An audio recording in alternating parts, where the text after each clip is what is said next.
Example 3, for each angle, the terminal angles that are coterminal in the given domain. So if we have 220 degrees, we want to list all the coterminal angles between negative 360 and 720. So I'm going to start with adding to get to the ones that are up to 720. So I'm going to add 1 revolution or 360. That's going to give me 580 degrees. If I continue adding, I don't want to say plus and just keep adding here because we don't want the equal signs in between them all. So we'll start over here.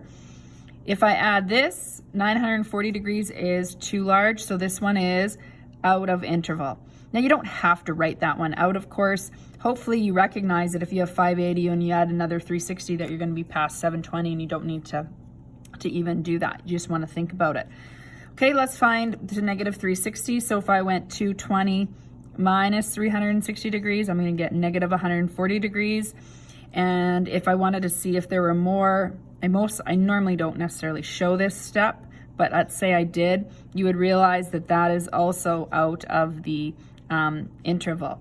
So I hope though you can recognize negative 360 is 1 negative revolution, so that if you just subtract 360 once, you're going to get your 1 negative coterminal angle, and there's no real need to even, attempt that. But if you weren't sure and you weren't confident in your number of revolutions, you basically can just subtract until you're out of the interval and add until you're out of the interval, and you still find all your angles that way.